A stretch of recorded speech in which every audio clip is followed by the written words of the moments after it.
নমস্কাৰ, মই জ্যোতিকাই মোৰ ইউটিউবৰ নতুন এটা ভিডিঅ'লৈ আপোনালোকক পুনৰবাৰ স্বাগতম জনাইছোঁ। আজি মই আপোনালোকৰ মাজলৈ নিমকিৰ এটা ৰেচিপি লৈ আহিছোঁ। আশা কৰিছোঁ আপোনালোকে ভাল পাব। বলক চাওঁ। মই একাপ ময়দা লৈছোঁ। আপোনালোকে বেছিও ল'ব পাৰে, মই একাপেই লৈছোঁ। এতিয়া মই ডাঙৰ চামুচ এখনেৰে দেখিছেই ৰিফাইন তেল 2 চামুচ ল'ম।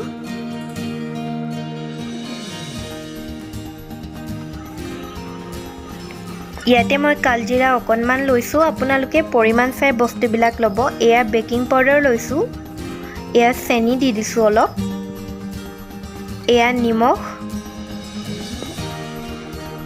আৰু মই মনোৰমা ঘিউ অকণমান এড কৰি দিছোঁ ইয়াতে। এতিয়া গোটেইখিনি ভালদৰে মিহলাই ল'ম।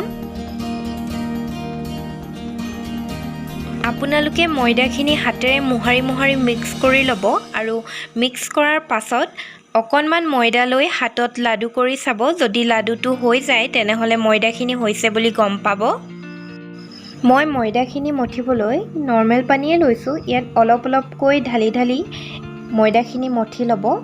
মানে আটাৰ মঠিলে যিমানটো হয় তাতকৈ অকণমান টান কৰিব। মই ভালদৰে মঠি লৈ লাডু কৰি ল'লোঁ আৰু এয়া আধা ঘণ্টাৰ কাৰণে মই ঢাকি ৰাখি দিম।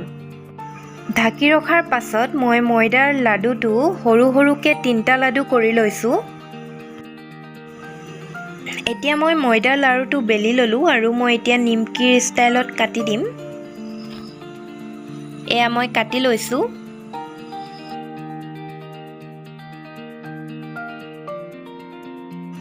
এতিয়া মই গোটেইখিনি কাটি এখন প্লেটত উলিয়াই ল'লোঁ। মই এখন কেৰাহীত ৰিফাইন তেল দি দিছোঁ আৰু তাতে অলপকৈ মই নিমকিবিলাক ভাজি ল'ম।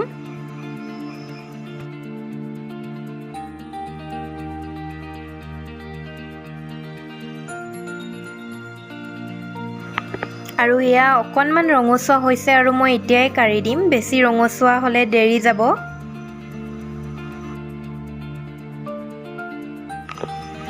এতিয়া মই আৰু অলপমান ভাজি লৈ কাঢ়ি লৈছোঁ।